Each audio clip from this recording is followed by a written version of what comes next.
I did the math on this a while back, and this is going to bust a lot of egos. It just is. But again, I think I did the math, and if the average tour player hits the ball, I think it's 300 yards now, and the average course length they play is 7,200 yards. I don't quote me on the math, but it is a percentage that their driver swing, their driver carry is a certain percentage of the golf course. Right. And when I analyze that based off of like your average 15 handicapper and the tees that they're typically playing, if they try to play the tips at a golf course, 6,800 yards, 67, they are statistically playing a much harder golf course lengthwise than the pros are playing.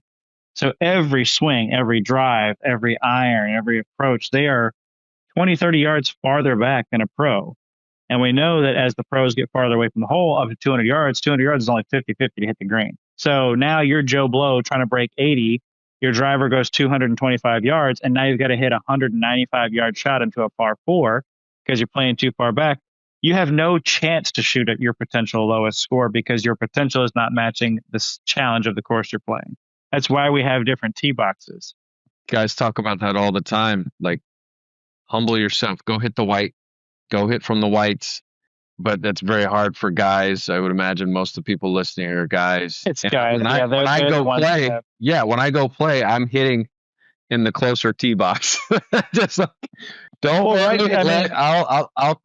go hit up here in front of you guys. And it is an ego thing. I think a lot of, social stereotypes and stigmas have a lot to do with it. I don't want to hit from the ladies' tees or something like that. I think they should get rid of all the men's tees, the ladies' tees, the seniors' tees. I think they should just call them like, you're a lunatic tees. You want to have a party tees, right? Let's just have fun tees. Or the Tiger, the Nicklaus, the Wood, the Trevino, the Hogan. Just name them something completely different. There's been a few courses that have tried to do this. They would say if your 7-iron goes 150 yards, play tee box number 3.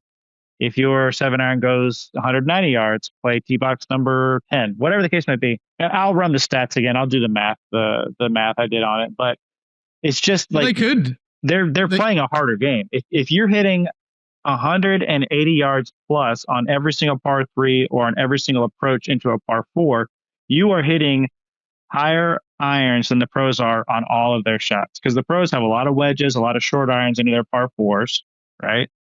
They can get to par 5s in 2 a lot of times, or very close to the green in 2. So what chance do you think you have to go shoot even par when your driver goes 220 yards playing from the tips? You got to hit driver, chip to get onto some par 4s, right? Like, what are we doing? If the average golfer, I saw a stat the other day, it was something on Facebook, so it means nothing to me really, but it was like, if you hit the ball 250 yards, you hit it further than what percentage of golfers? And one of the possible answers was 95%, so I'm guessing that's probably the correct answer. 250 yards is a really long way to hit a golf ball.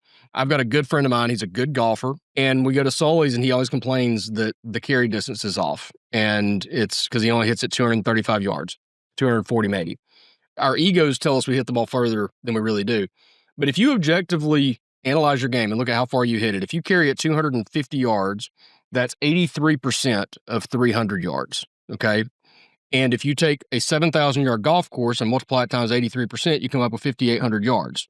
So if you're playing a 7,000-yard golf course carrying it 240 yards, you're like Tiger and those guys playing it from 8,300 or something, if you do the math, whatever 7 divided by 0.83 is. So you're just making the game hard. You're playing a harder game than they are, really, if you look at it that way.